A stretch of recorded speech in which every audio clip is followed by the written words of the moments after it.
It started with a friendly dinner invitation at Sabrina's parents' house. My parents, Walter and Denise, drove in from 3 hours away. Quiet people who believe respect isn't negotiable. Sabrina's parents, Renee and Glenn, were the opposite.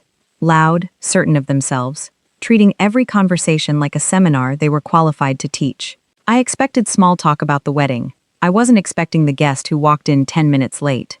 "Sorry, traffic," a voice called from the hallway. Sabrina's whole face changed. "Theo, you made it." Her ex-boyfriend, the one she still called her creative other half. He hugged Renee, kissed Sabrina on the cheek, and gave me a nod like we were old teammates. "Didn't realize this was a full family thing," he said, sitting beside her. Renee smiled. "You're always welcome here, Theo. You're basically family." Dinner ran long. Every time Theo spoke, Sabrina's laugh came a little too easily. Stories about their old band, the studio they'd shared, festivals they'd traveled to together. Every story started with "we." At one point my father asked, politely, "How long have you two known each other?" Theo grinned. "Since college. I probably know her better than anyone alive." Sabrina smiled at that, then turned to me. "You'd like him more if you stopped seeing him as my ex." I kept my voice level. "It's not about liking him, it's about boundaries." Her face tightened. "Boundaries? You really need to relax." The table went quiet. I didn't push back, I just watched her say it, confident, certain, untouchable. Later I'd understand that sentence was the first crack. The following week, Sabrina and I sat with the wedding seating chart spread across her kitchen table. "You'll sit with my parents," she said, circling names. "Theo's at the head table, right next to me. He's giving a toast after my dad's speech." I asked if the head table was really the place for that. She sighed. "You're overreacting. He's been part of every milestone in my life." I said this wasn't a film premiere, it was our wedding. She rolled her eyes. "It's not like I'm asking you to slow dance with him." My mother stopped by that afternoon to drop off invitations and glanced at the chart. "Sweetheart, maybe Theo could sit with the friends' table, just to avoid confusion for guests." Sabrina's smile went stiff. "Confusing? Everyone I know already knows him." Renee, who'd come along, jumped in. "Denise, we believe in keeping chosen family close." Glenn nodded, adjusting his glasses. "Marcus, trust means accepting the people who matter to your partner." I asked plainly, "So this man who used to date her, sits beside her at our wedding and gives a speech?" Sabrina crossed her arms. "Yes, because he matters to me. If you can't handle that, maybe you're not as secure as I thought." I said only, "Okay, we'll see." I wasn't agreeing. I was watching, because this had stopped being about a seating chart. It was about where I actually stood. 3 days later, I came home early from a site visit. Sabrina's car wasn't in the driveway, but music was playing inside. Theo was in the living room unpacking equipment like he owned the place. "Hey man," he said easily. "Sabrina told me to drop this off. Figured she'd be here." She hadn't mentioned it to me. "You used her key," I said. He shrugged. "She gave it to me a while back. Relax." I opened the door and told him next time to let her handle her own deliveries. He left without another word. When Sabrina got home, I asked her directly why Theo had a key to our house. "He needed the studio room for editing," she said. "We live here. You didn't think I should know someone else had access?" Her tone sharpened. "You're being controlling again. It's just a key." I said I wasn't controlling. I was asking for respect. She walked off. For her, the conversation was over. For me, it was a new line drawn. A week later, at a small gallery screening of her short film, she thanked the crowd for their support and said, into the microphone, "I couldn't have done this without my best friend and creative partner, Theo. He's been there through every dream and disaster." Not one word about me. I stayed until the applause faded, then left quietly.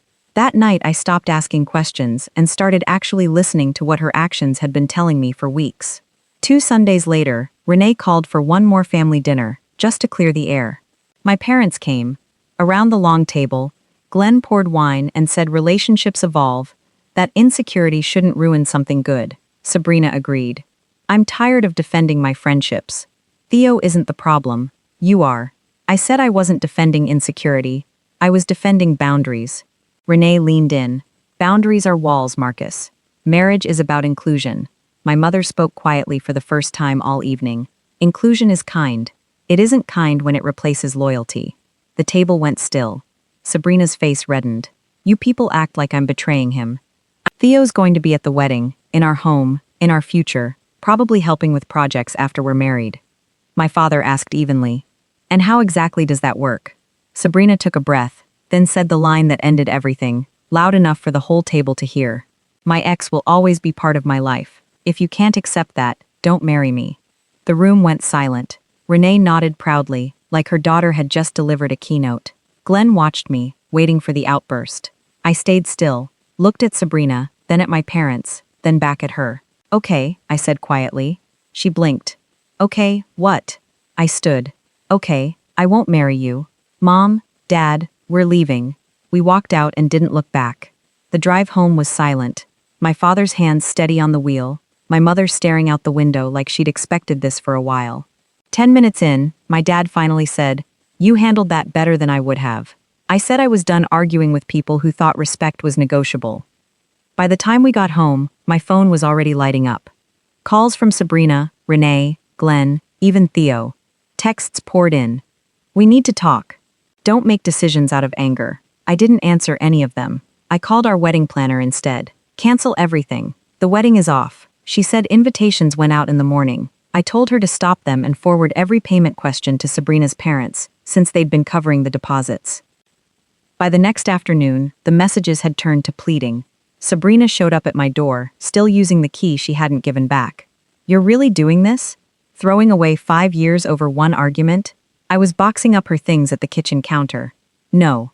I'm ending it because you drew a line, and I chose my side." She said she didn't mean it. I said she meant every word, she just hadn't expected me to believe her. She left to stay with her parents. I had the locks changed the next day. By Monday, the venue, the caterer, and the florist were all calling Renee and Glenn about cancellation fees. I didn't lift a finger. Glenn called me by the end of the week, furious, threatening lawsuits over money already spent. I told him I hadn't canceled anything. Sabrina had made the decision for both of us the night she gave her ultimatum. I was only respecting the boundaries she'd set. Then came the version of the story Renee started telling their friends, that I'd had some kind of breakdown, that I was controlling and jealous. But word travels faster than image management. Mutual friends compared notes. Vendors asked pointed questions. My silence, it turned out, said more than any defense I could have made. The truth came out on its own. The ultimatum, the walkout, the fallout that followed. Theo disappeared first, stopped coming around, stopped answering Sabrina's calls. The man who'd been family for years had no time left once there was nothing left to be part of. I didn't feel satisfaction hearing that. Just confirmation. Sabrina moved back in with her parents for a while. I threw myself into work instead, chasing a major bid for a downtown transit hub redesign my firm had been circling for 2 years. Late nights, no drama, no debates about my character disguised as conversations about boundaries. When we won the contract that fall, the city held a small reception for the design team, and that's where I met Priya, a project coordinator from the Transportation Authority. Sharp, direct, the kind of person who asked questions because she wanted the actual answer, not to score a point. We kept running into each other at site reviews. One evening, after a long meeting, she said, "You don't talk much about your personal life." I told her that was because I finally had one worth keeping quiet about. We started having coffee, then dinner. She listened more than she performed. Nothing about it felt like a negotiation. A year after that last family dinner, the transit hub opened with a small public gala inside the new terminal. I was there as the lead architect. Priya came with me. Near the catering tables, a volunteer turned around, and for a second I didn't place her. Then she looked up. Sabrina. She looked smaller than I remembered, tired around the eyes. Our eyes met. She gave a faint nod. I returned it. Later, she approached quietly while I was stepping away from a group of guests. "Hi, Marcus." "Hi, Sabrina." She looked down, then back up. "You look happy." "I am. I wanted to say I'm sorry. I thought you'd bend, like everyone else always did." I said she'd shown me exactly who she was.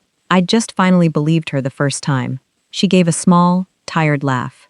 "Theo's engaged now. I'm still figuring things out." "I hope you do," I said, and I meant it, without anger and without anything to prove. She nodded once, said quietly, "You deserve better," and walked away. That night, during a short remark to the room, I said that when you build something, the first thing you check is the foundation, because it doesn't matter how good it looks if it can't hold weight.